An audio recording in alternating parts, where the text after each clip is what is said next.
జై తెలంగాణ. నేను మీ రాజేష్ నాయక్, ఉస్మానియా యూనివర్సిటీ.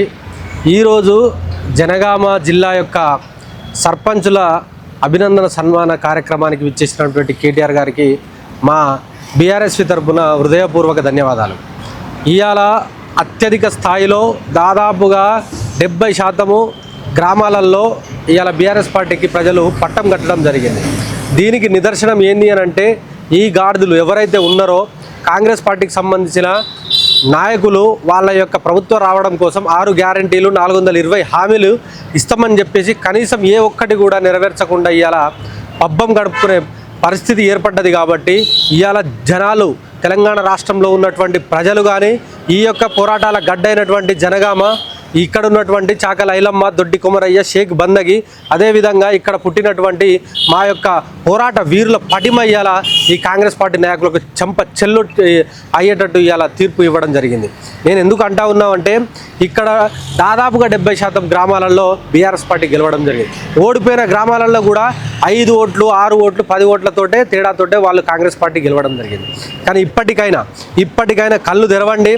మీరు ఇచ్చినటువంటి హామీల మీద శ్రద్ధ పెట్టండి తప్ప కేటీఆర్ గారినో లేకపోతే కేసీఆర్ గారినో సంపుదాం, పొడుస్తాము, వాళ్ళను ఏలాడదీస్తాం, ఉరిదీస్తామని మాట్లాడితే మాత్రం కొడుకులారా జాగ్రత్త, ఖబర్దార్ అని చెప్పేసి హెచ్చరిస్తూ ఉన్నాం.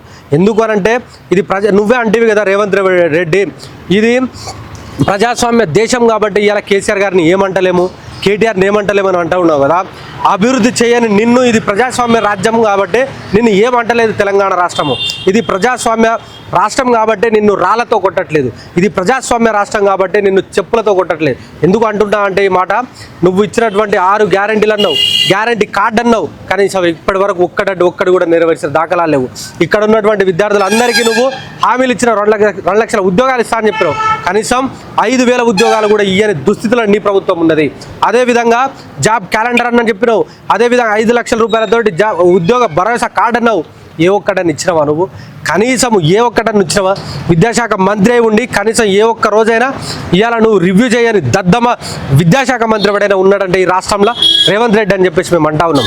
ఎందుకు అంటామంటే, నీకు ఢిల్లీకి పోవడానికి టైం ఉంటుంది కానీ కనీసం ఏ ఒక్క రోజైనా విద్యాశాఖ మీద కానీ, విద్యారంగ సమస్యల మీద కానీ, మౌలిక సదుపాయాల మీద కానీ రివ్యూ చేయడానికి టైం లేదు. ఎందుకనంటే దీంట్లో నీకు కమిషన్లు రావు, దీంట్లో కాంట్రాక్టులు రావు, దీంట్లో నీకు ఎటువంటి లాభం ఉండదు. కాబట్టి దీన్ని నిర్వీర్యం చేసే ప్రయత్నం చేస్తావు. నా కొడక, ఇది పోరాటాల గడ్డ. తెలంగాణ రాష్ట్రం అంటేనే ఇక్కడ నక్సలిజం పుట్టింది, ఇక్కడ మలిదశ పోరాటం, రైతాంగ పోరాటం పుట్టింది. అలాంటి నేలలో నువ్వు ఇలాంటి లుచ్చా మాటలు మాట్లాడితే ఉరికిచ్చి కొడతారు. మరో నేపాల్ తరహా, మరో శ్రీలంక తరహా, మరో బంగ్లాదేశ్ తరహా కొడక ఒక్కొక్కరిని ఉరికిస్తారు. ఎందుకు అనంటే, ఈ గడ్డలో ఆ యొక్క పడిమ ఉంటుంది, ప్రతి ఒక్క రక్తంలో పోరాడే తత్వం ఉంటుంది, ప్రతి ఒక్కరు ప్రశ్నిస్తారు ఇక్కడ పుట్టిన నేల మీద. కాబట్టి జాగ్రత్తగా వహించు. ఇప్పటికైనా తగ్గింది ఏమీ లేదు, ఇంకా 3 సంవత్సరాలు ఉన్నాయి. కనీసం కేసీఆర్ గారి కంటే ఒక చిన్న పని మంచిగా ఎక్కువ చేయడానికి ప్రయత్నించు తప్ప పొద్దున్న లేస్తే కేసీఆర్ సాగు కోరుకుంటున్నావు.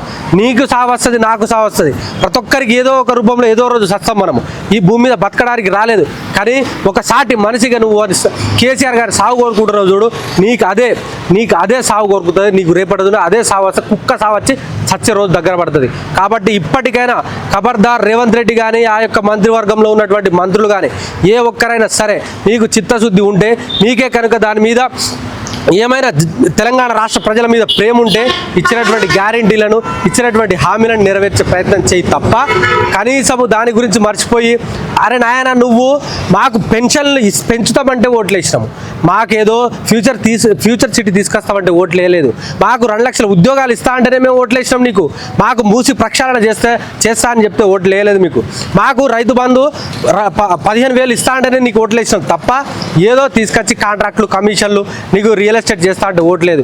ప్రతి ఒక్క తెలంగాణ రాష్ట్రంలో ఉన్నాడు, ప్రతి పౌరుడు గమనిస్తూ ఉన్నాడు. కాబట్టి దయచేసి ఒళ్ళు దగ్గర పెట్టుకొని మాట్లాడు. లేని పక్షంలో మాత్రం ఒళ్ళు హూనమైతుంది, నాలుక చిరుతం కొడక అని చెప్పేసి బీఆర్ఎస్ గురించి హెచ్చరిస్తా ఉన్నాం. జై తెలంగాణ.